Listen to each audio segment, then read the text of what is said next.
Hi, welcome to Street Priest Ministries. I'm your host, Brother Jay, where we're taking the gospel back to the streets. Today's drive-through message is Jezebel.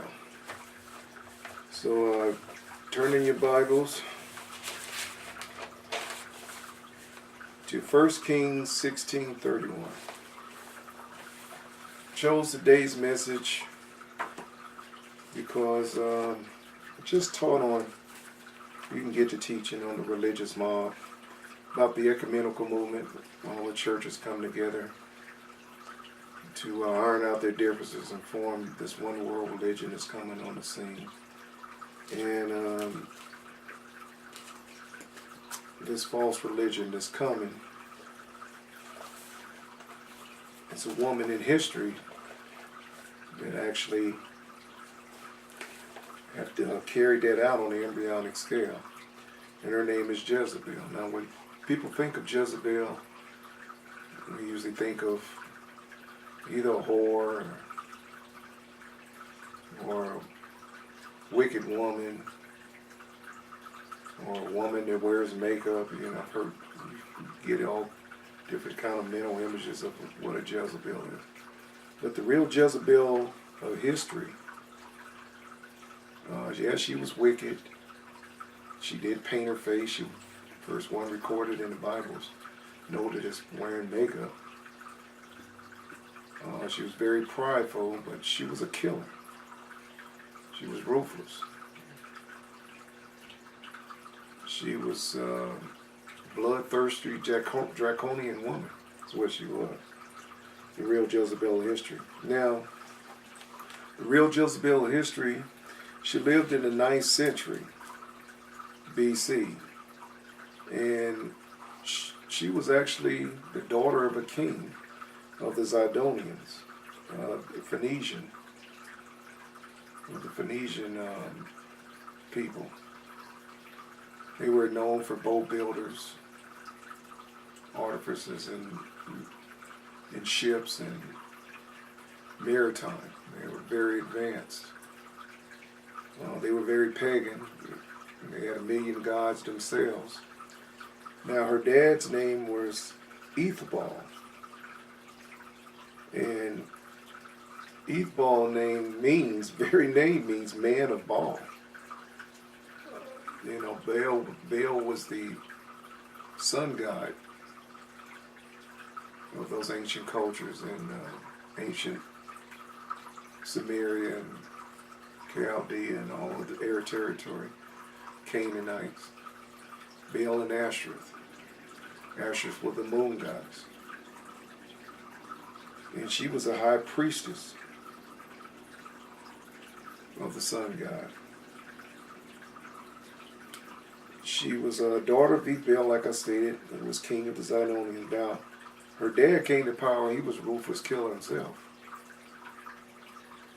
He actually rose to prominence by killing the king before him. How he ascended to the throne. Jezebel, she went later married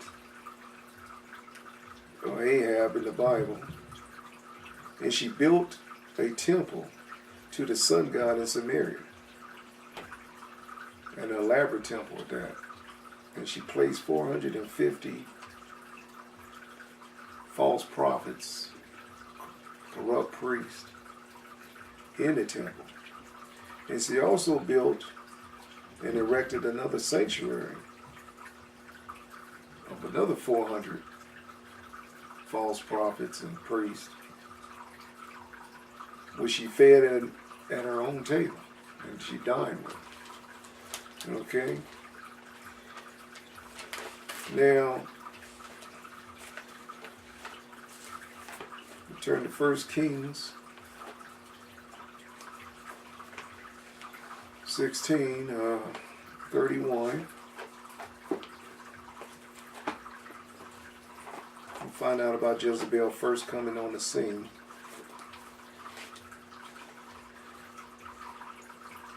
It says here, and it came to pass, as it had been a light thing for him to walk in the sins of Jeroboam, the son of Nebat, that he took the wife Jezebel, the daughter of Jezebel, king of the Zidonians, and went and served Baal and worshiped him. Now God was totally against this false god, Baal, the sun god,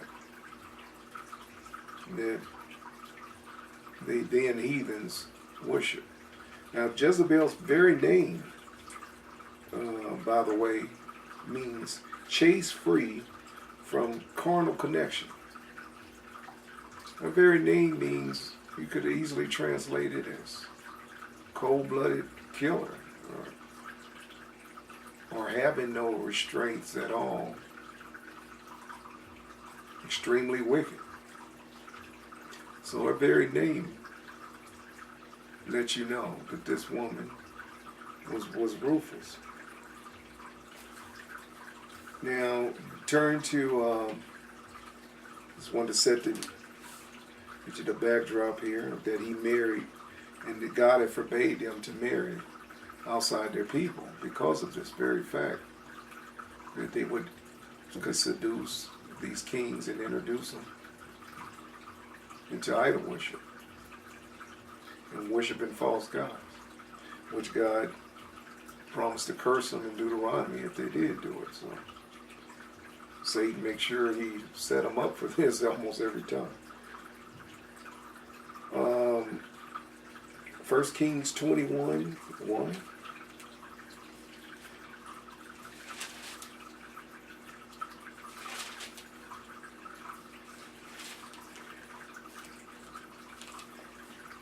And it came to pass after these things that Naboth the Jezreelite had a vineyard, which was in Jezreel, hard by the place. Let me see, hold up. Before I get to that, this is one of the wicked deeds that she did do. We're going to come right to that, but I think I skipped. Now, Jezebel was not moved by the God or Jehovah of the Old Testament. She was opposed to him. Actually, she killed hundreds, if not thousands, of prophets of the true and living God. And the priestly tried to wipe out the whole Levitical priestly order. So she was actually a foe of God himself, of the Bible. And Ahab told Jezebel all that Elijah had done. Now, Elijah was the great prophet. He had just had victory. You can get that teaching. And I taught on Elijah several times. In the 4 Great Prophets series, I taught on Elijah and his victory over 850 that we just read about, these false prophets that was killed on Mount Carmel. And Ahab told Jezebel all that Elijah had done, and withal how he had slain all the prophets with the sword. Then Jezreel sent a messenger unto Elijah, saying, So let the gods do to me, and more also. I make not thy life as the life of one of them by tomorrow, about this time. And when he saw that, he arose and went and ran for his life. Now this woman scared off and instilled in fear one of the greatest prophets of the Old Testament, and brought fire down from heaven on his enemies and did the miracles of the Old Testament. But this woman was so steeped in pride and so wicked, none of that moved her. None of the miracles, nothing. The king, which was her husband, told her, say, look, Elijah did this. He caused a drought for 3 years. Then all of a sudden, he whistled to a cloud and rain came. This woman was impervious. She was unmoved by it. She said, I'll have your head. Like you killed all my 850 false prophets.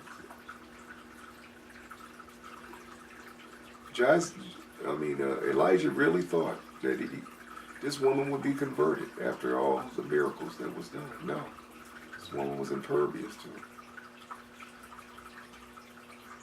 She had a stone that was a flint.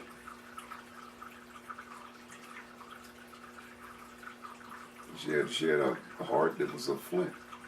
She was unmoved.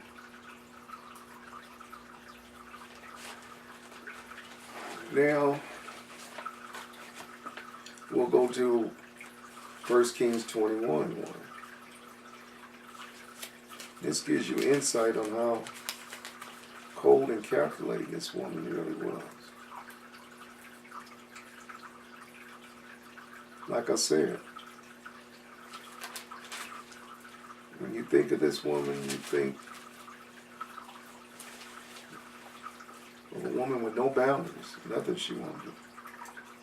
And it came to pass after these things that Naboth the Jezreelite had a vineyard, which was in Jezreel, hard by the palace of Ahab, king of Samaria. So Nabal had a vineyard right next to the king's house, right next to the king's castle. And obviously the king could look out and see his vineyard, and he wanted his vineyard. He lusted after his vineyard. And Ahab spake to Naboth, saying, Give me thy vineyard, that I may have it for a garden of herbs, because it is near unto my house.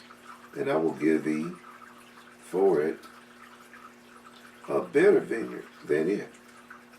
Or it seems good to thee, I will give thee the worth of it, the money. He said, let me have your vineyard. I'll buy it from you, or I'll trade you, give you a better vineyard than you got. And Naboth said unto Ahab, The Lord forbidded me that I should give the inheritance of my fathers unto thee.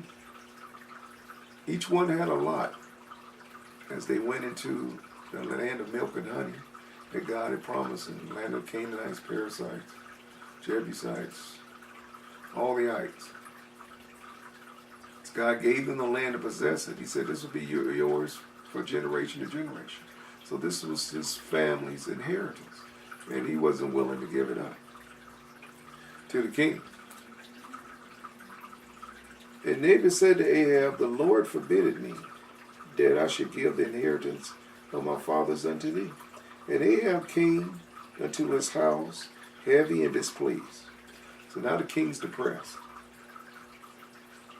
because of the word which Naboth the Jezreelite had spoken unto him. For he had said, I will not give thee the inheritance of my fathers. Some people can't be bought off.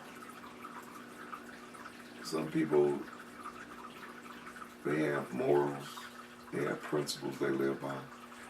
Nabal was one of them. Money didn't move him.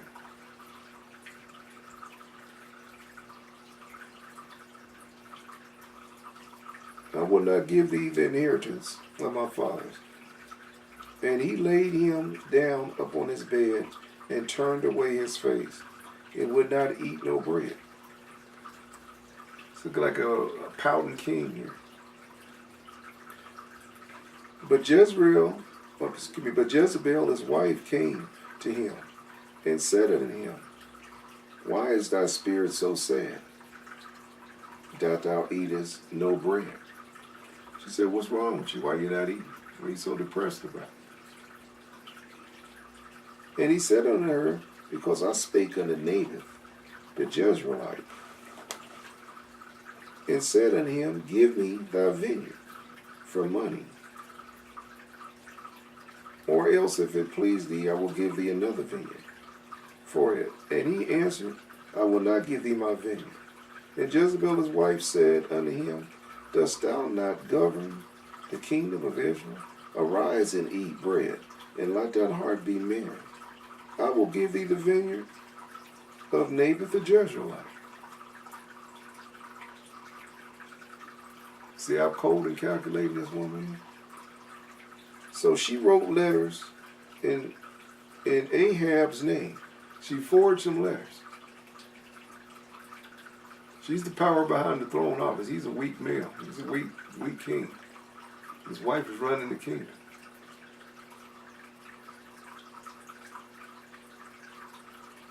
So she wrote letters in Ahab's name and sealed them with his seal. In essence, she's playing king herself. And sent the letters. What she did was treachery, forgery. It's nothing new under the sun. Oh, nothing new under the sun.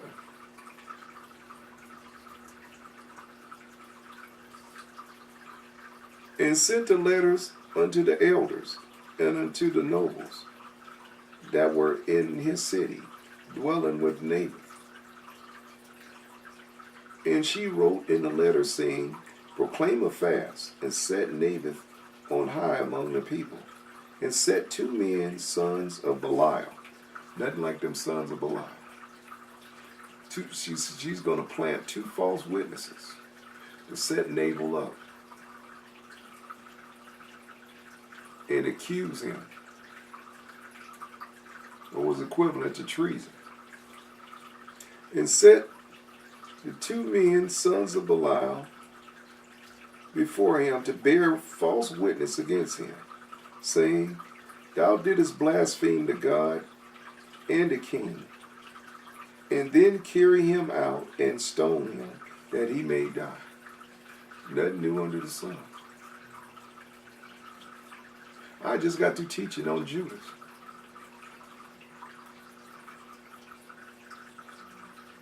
Somebody else that was treacherous.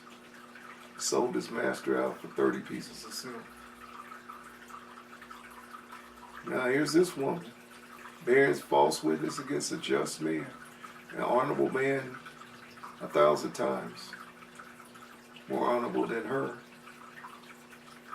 and that weak king husband of her. One of the 10 Commandments is, actually broke a couple of them about bearing false witness. And also covered in that, what is thy neighbor? She just broke 2 laws right there. And now the third will be, I guess, murder. The word for thou shalt not kill is murder. It's not kill like killing in war or self-defense, or even sometimes it was called justifiable homicide in the Bible, where you could kill as an act of vengeance. Say somebody raped your wife and you went and killed them. Well, God would allow that. He give you a place to hide for it, called the city of refuge. So don't believe the hype with the bleeding heart pacifists that say that try to beat you over the head without. Yeah, sure you can kill. It's the time to kill. The Bible said the time to refrain from killing. So obviously there's a time. But here it's murder, cold-blooded murder.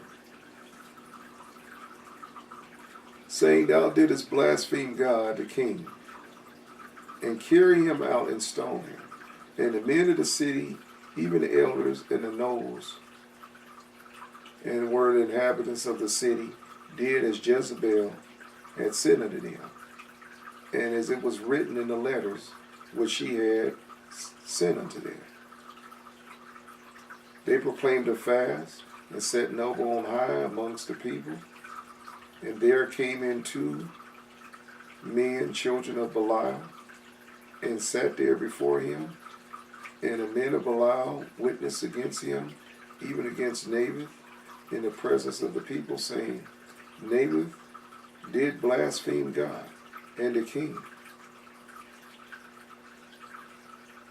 Then they carried him forth out of the city and stoned him with stones, that he died.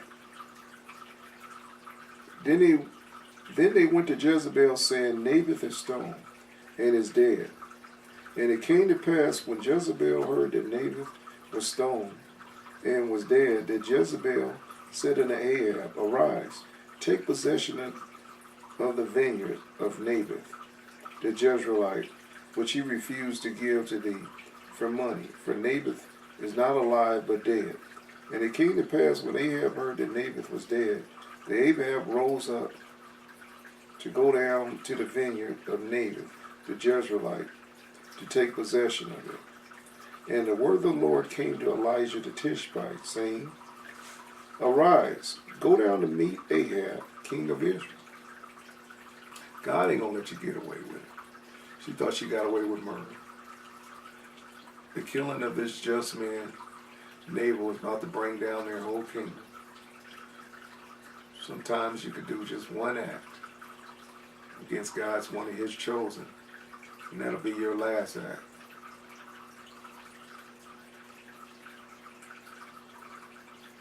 Bible said, touch not God's anointed. And the word of the Lord came to Elijah the Tishbite, saying, Arise, go down to meet Ahab, king of Israel, which is in Samaria. Behold, he is in the vineyard of Naboth, whether he is gone down to possess it. And thou shalt speak unto him, saying, Thus saith the Lord, Hast thou killed and also taken possession? See, God is looking at him as the head. It was Jezebel who did all this behind his back. But he put his stamp. She was like the viper. She was like a cobra. But with his crown and kingship, that cobra had fangs. That seal that she put on him, on that fake letter, was the fangs that got Nabal killed. But she couldn't do it by herself. She had no power to give an edict to kill anyone.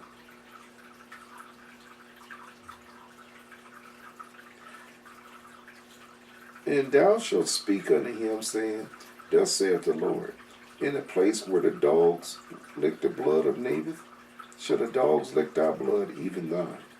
And Ahab said unto Elijah. Now Elijah just came out of retirement. Remember, we just read about him disappearing after the threat came from his wicked wife, Jezebel.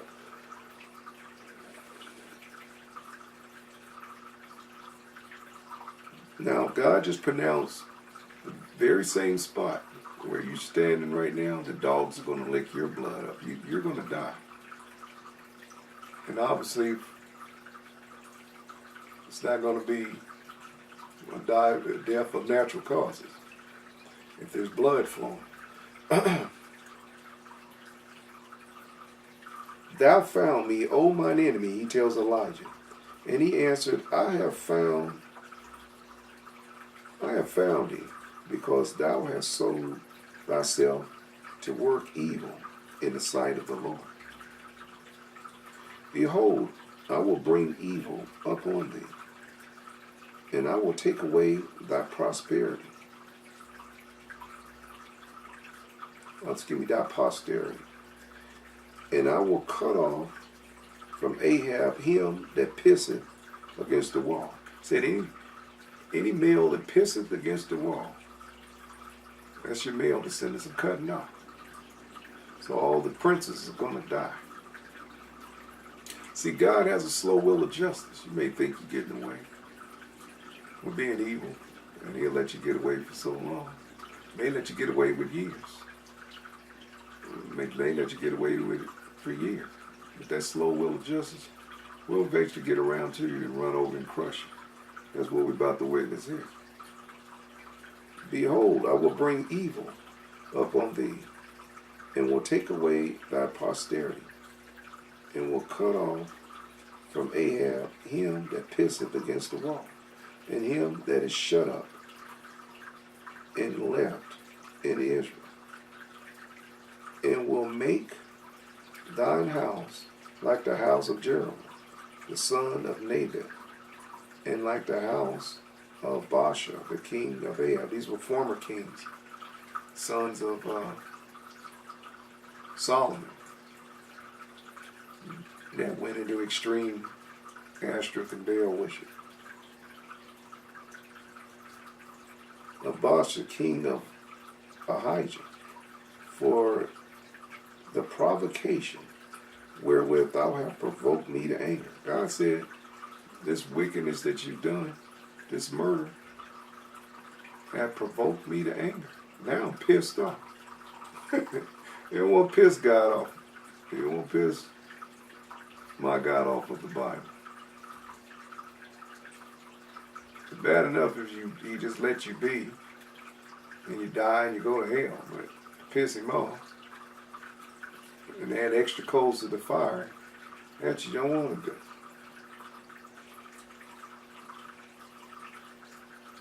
And the son of Ahijah for the provocation, and of, verse 23, and of Jezebel, oh, he haven't forgotten. I'm going to kill you, king, because you allowed your wife to do this dastardly deed. And the buck stops at your desk. But I'm going to get that wife of yours too, that wicked wife. And of Jezebel also spake the Lord, saying, the dogs shall eat Jezebel by the wall of Jezreel. Oh, that's a horrible judgment.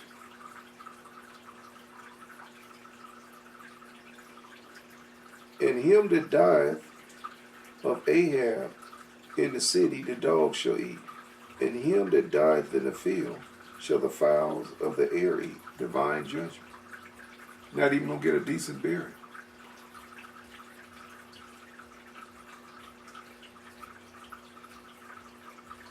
But there was none like unto Ahab, which did sell himself to work wickedness in the sight of the Lord, whom Jezebel his wife stirred up. His wife was a callous. His wife kept it cracking.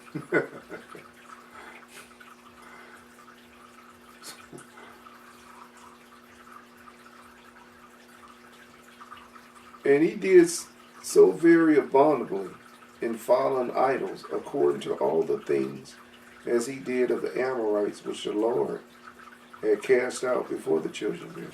So he out heathen the heathen in idol worship. Okay. So we're going to go to 2 Kings 9 and read the end of these two.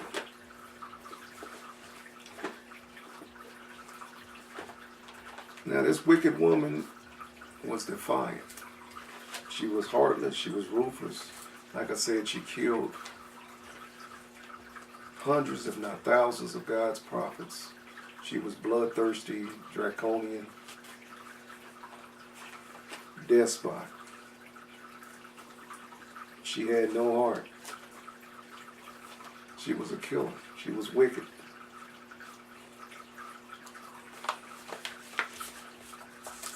She led God's people into idol worship.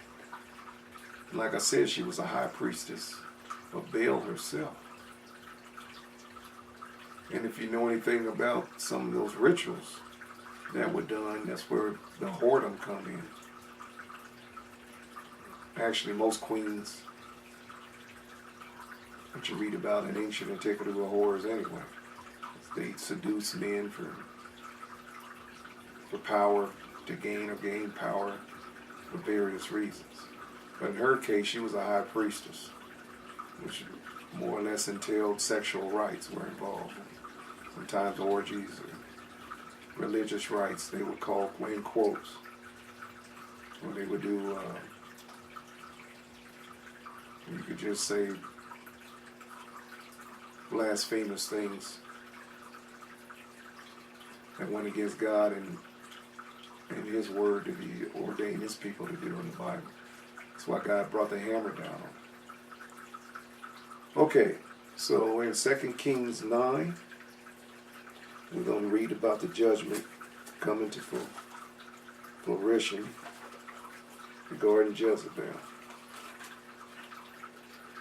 God will eventually get around to it.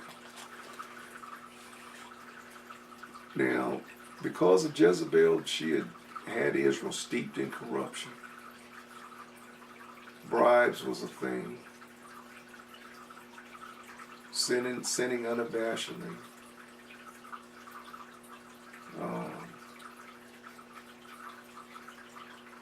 idol worship was prominent. Debauchery. The government was rotten to the core. But God's about to straighten it out. And God's going to send somebody and raise somebody up. And we're about to read about it now, to clean house. God always has a man in mind to come, and he let things go so far with a nation who's read about several times in the Bible. Remember the story of Nineveh, God sending Jonah? He let wickedness abound for so long. Then he drops the hammer. He said, that's enough. Did it with Sodom and Gomorrah. Rained fire down and wiped them out. You can get that teaching. Fire fell from heaven.